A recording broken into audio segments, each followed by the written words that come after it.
이 불확실한 시대에 우리는 중추적인 순간에 있습니다. 성경 예언에서 2024년 주목해야 할 4가지 추세는 단순한 설교 그 이상입니다. 오늘날 우리 세계와 일치하는 예언의 주의를 기울여야 합니다. 매일 우리는 성경의 징조가 우리 주변의 삶에 다가오는 것을 보고 있습니다. 2024년이 다가옴에 따라 이러한 예언의 중요성이 커지고 있습니다. 우리는 그 징조들을 무시할 수 없습니다. 첫 번째 추세는 글로벌 통합과 통치의 증가입니다. 기술 무역과 지정학을 통해 세계가 더욱 상호 연결됨에 따라 더 강력한 글로벌 동맹을 형성하려는 시도와 더 통합된 글로벌 통합 시스템을 향한 움직임을 더 많이 볼 수 있습니다. 요한계시록 13장 7절부터 8절과 같은 성경의 언급은 각 족속과 백성과 방언과 나라에 대한 권위를 가지는 세상 권력에 대해 말하고 있습니다. 당신이 찾아야 하는 것은 중요한 예언적 인물인 적 그리스도를 위해 세계 무대를 준비하는 글로벌 통합과 통치의 지속적인 추세입니다. 이러한 통합의 물결은 단순한 우연이 아닙니다. 이것은 적 그리스도가 될 글로벌 리더의 출현을 위한 토대를 마련하는 중요한 단계입니다. 국가들의 동맹과 연합의 형성을 목격할 때 이것이 단순한 지정학적인 문제가 아니라 고대 예언의 발현이라는 점을 기억하는 것이 중요합니다. 성경은 한 사람이 와서 비교할 수 없는 영향력을 휘두르며 광대한 글로벌 시스템을 통제하면서 세상을 이끌 것이라고 오랫동안 예언해 왔습니다. 당신이 세상에서 관찰하는 모든 것은 서로 연결되어 있으며 어떤 사건도 홀로 존재하지 않습니다. 독단적인 것은 아무것도 없습니다. 역사가 전개되는 것을 지켜보면 모든 것이 서로 연결되어 있다는 것을 기억하십시오. 각 동맹과 모든 불일치는 모두 하나님의 예언적 타임라인의 일부입니다. 세상이 혼란에 빠진 것이 아닙니다. 당신은 현재 사건으로 인해 당황할 수 있지만 하나님은 그렇지 않습니다. 모든 사건이 하나님의 예언적 타임라인에 맞춰 움직이고 있습니다.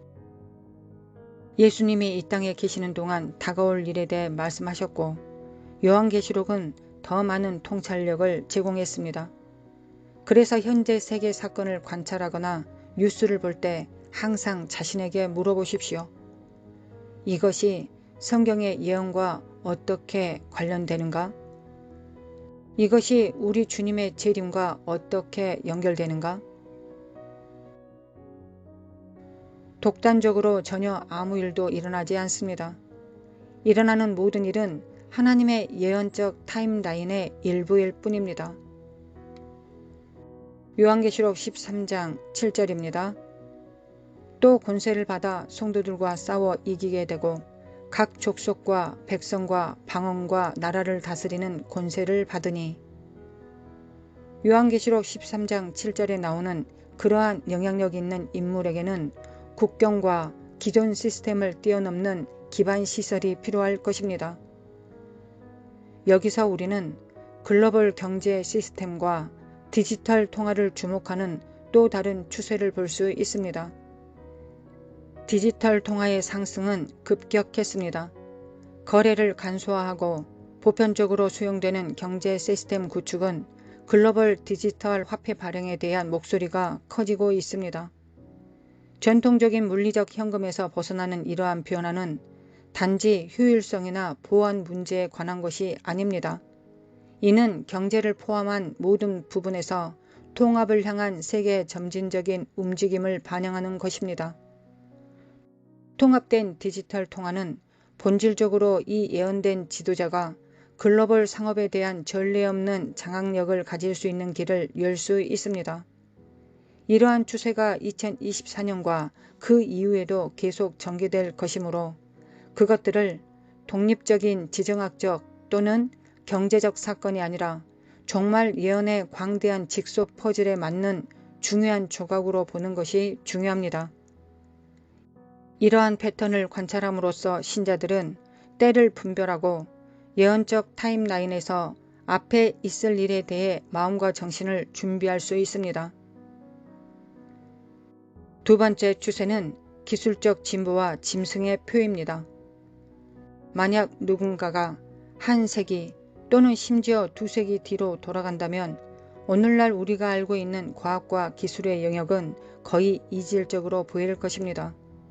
우리가 상대적으로 짧은 기간에 취한 진전은 기적이나 다름없습니다. 초보적인 기계의 시작으로부터 오늘날 우리가 깊이 자리잡고 있는 정교한 디지털 세계에 이르기까지 인류의 기술 여정은 혁신에 대한 호기심과 미지의 것에 대한 끊임없는 추구에 대한 증거가 되어 왔습니다. 요한계시록 13장 16절과 17절입니다. 그가 모든 자, 곧 작은 자나 큰 자나 부자나 가난한 자나 자유인이나 종들에게 그 오른손에나 이마에 표를 받게 하고 누구든지 이 표를 가진 자 외에는 매매를 못하게 하니 이 표는 곧 짐승의 이름이나 그 이름의 수라. 이 말씀은 오랫동안 거의 이 세상 것이라고 생각되지 않은 예언으로 보여진 그림을 그립니다.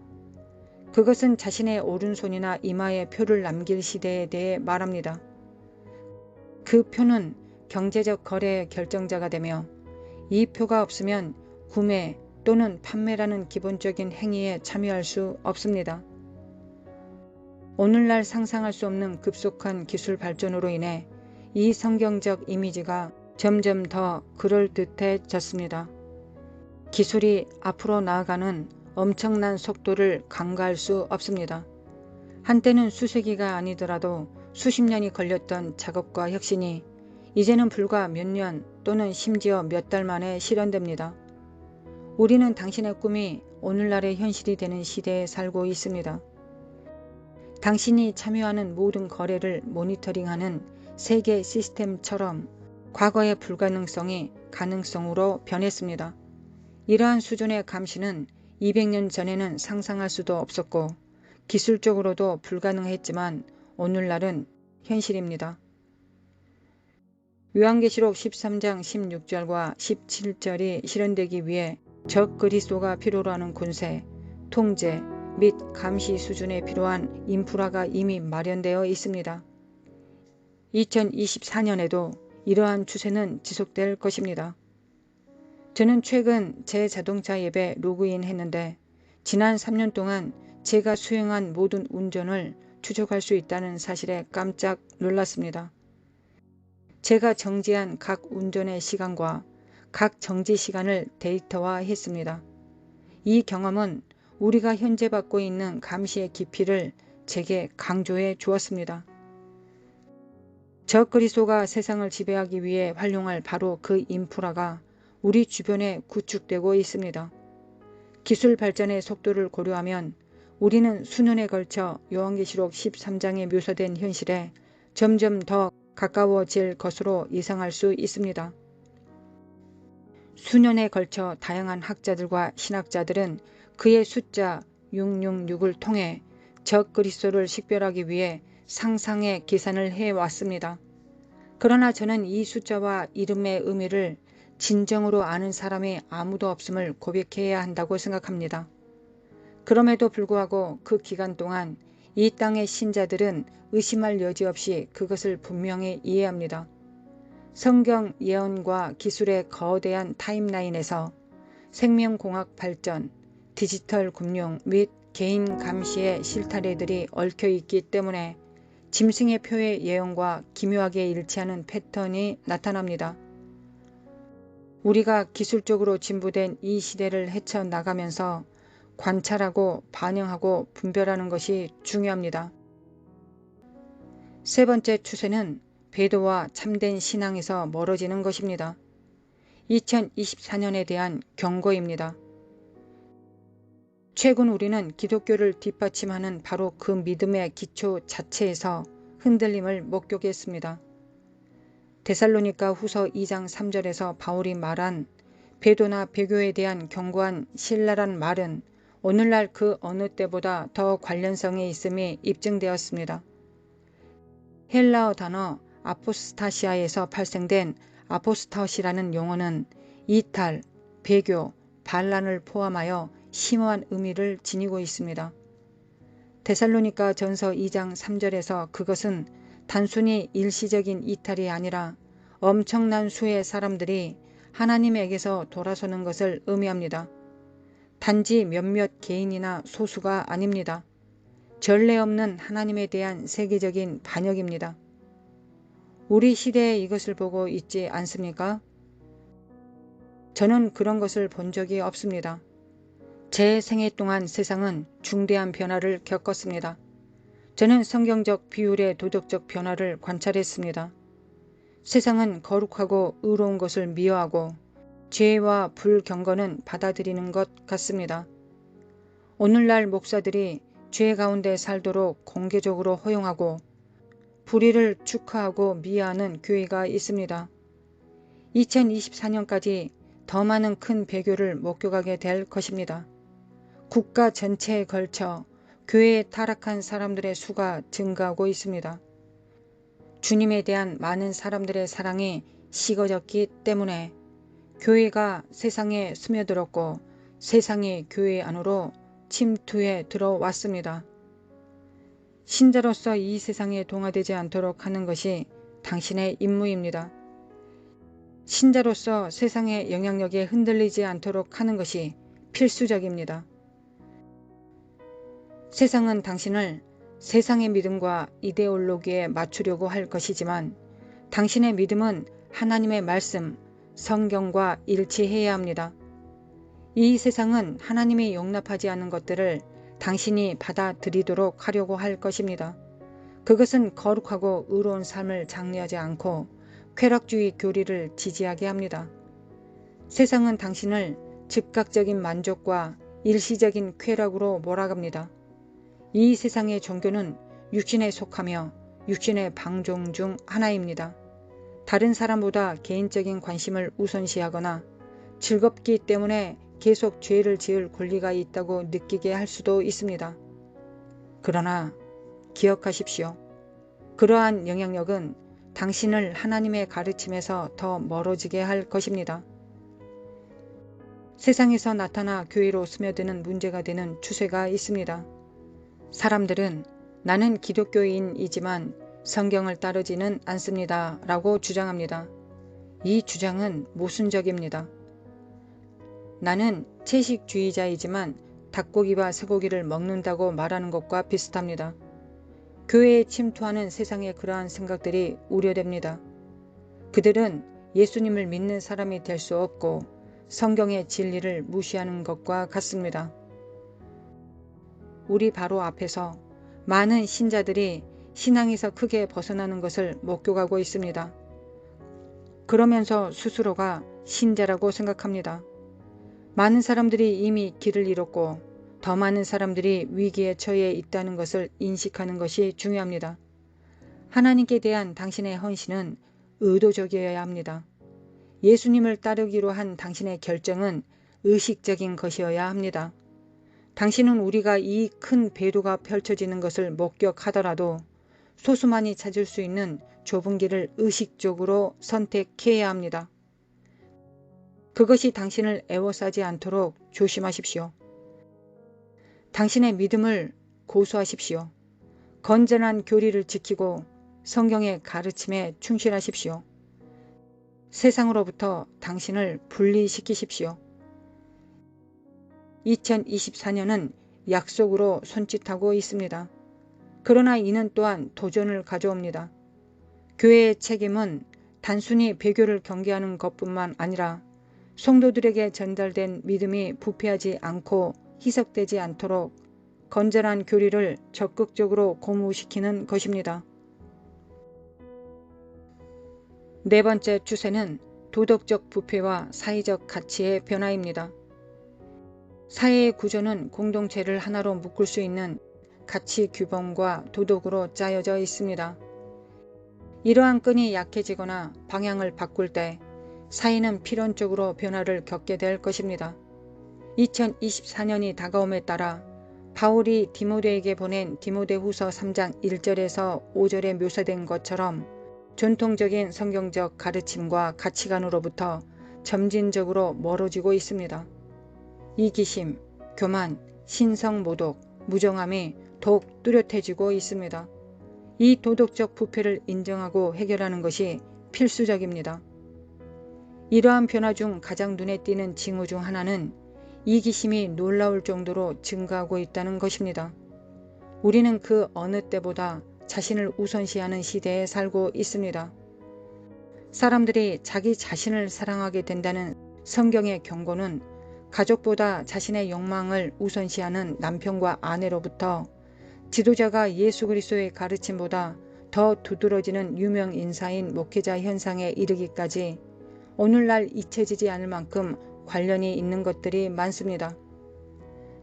자신에 대한 스포트라이트가 다른 사람들의 필요를 보지 못하게 막습니다.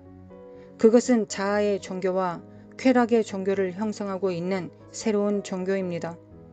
쾌락의 종교는 새로운 것이 아닙니다. 타락한 인류는 항상 그것에 이끌려 왔습니다. 오늘날 많은 사람들이 쾌락의 재단에서 예배를 드렸습니다. 우리는 하나님을 추구하는 사람들보다 쾌락을 추구하는 사람들이 지배하는 시대에 살고 있습니다. 만트라를 받아들이는 시대에 먹고 마시고 즐기고 있습니다. 왜냐하면 내일 죽을 것이기 때문입니다. 쾌락의 종교는 실제로 육체에 대한 숭배입니다. 우리의 본성은 죄가 제공하는 일시적인 쾌락을 포함하여 쾌락에 끌리기 때문에 경계해야 합니다. 우리 중 누구도 이 매력에 면역되지 않습니다. 죄는 죄에 관련된 쾌락이 없는 척하는 기독교인들에게 지쳤습니다. 죄에서 오는 쾌락이 있습니다. 육체적인 사람이 갈망하는 죄에 쾌락이 있습니다. 아무도 죄에 쾌락이 없다고 믿도록 당신에게 거짓말하지 못하게 하십시오. 음행, 간음, 성적 부도덕에는 쾌락이 있습니다. 불화를 심는 것, 복수심, 마약, 술도 그 자체의 형태의 쾌락을 제공합니다. 다양한 형태의 죄가 유혹적일 수 있습니다. 디모데전서 5장 6절입니다. 향락을 좋아하는 자는 살았으나 죽었느니라. 쾌락을 위해 인생을 사는 불경건한 자는 살았으나 하나님을 위해 살고 있지 않기 때문에 죽은 것이나 다름없습니다. 죄의 쾌락은 절대 지속되지 않습니다. 죄의 쾌락은 지속되지 않기 때문에 계속적으로 반복해야 합니다. 죄의 쾌락은 항상 점점 더 온하게 만들려고 할 것입니다. 세상은 2024년에 쾌락의 재단에서 예배하게 될 것입니다. 쾌락의 종교는 이기적입니다. 그것은 당신이 사랑하는 사람의 행복과 미래보다 죄악된 욕망을 더 앞세우도록 강요합니다. 당신의 가족을 사랑하십시오. 쾌락보다 그들을 우선시하십시오. 당신의 자녀를 사랑하십시오. 쾌락보다 그들을 우선시하십시오. 당신의 죄가 어떻게 가족을 파괴할 수 있는지 생각하십시오. 당신의 죄가 어떻게 가족을 분열시킬 수 있는지 생각하십시오. 쾌락은 당신을 책임에서 멀어지게 할 것입니다. 남편이나 아내로서의 의무에서 멀어지게 할 수 있습니다. 남편이나 아내를 사랑하십시오. 자녀를 사랑하십시오. 그들은 죄의 쾌락보다 더 가치가 있습니다. 죄의 쾌락은 기만적입니다. 당신이 이중생활을 할 수 있다고 생각하도록 당신을 속일 것입니다. 그러나 그럴 수 없습니다. 당신은 어떤 은밀한 쾌락을 가지고 있습니까? 당신의 남편이나 아내 또는 가족이 그것에 대해 알지 못하는 어떤 은밀한 쾌락을 가지고 있습니까? 그것은 당신을 파괴시킬 것입니다. 죄는 기만적입니다. 죄는 파괴적입니다. 민수기 32장 23절입니다. 너희가 만일 그같이 아니하면 여호와께 범죄함이니 너희 죄가 반드시 너희를 찾아낼 줄 알라. 우리가 앞으로 나아가면서 2024년을 앞두고 경계해야 할 필요성이 그 어느 때보다 커졌습니다. 글로벌 통합, 기술 발전, 배도와 도덕적 부패의 추세는 단순한 관찰 그 이상입니다. 그것들은 우리가 분별력을 반영하고 우리의 신념에 따라 행동하도록 촉구하는 경고 이정표 역할을 합니다. 세상이 새로운 질서로 방향을 바꾸는 동안 신자들은 자신의 믿음과 성경에서 힘을 찾아야 합니다. 우리는 하나님과의 친밀함을 발전시키고 우리의 믿음의 기초를 강화하면서 굳건히 믿음을 유지해야 합니다.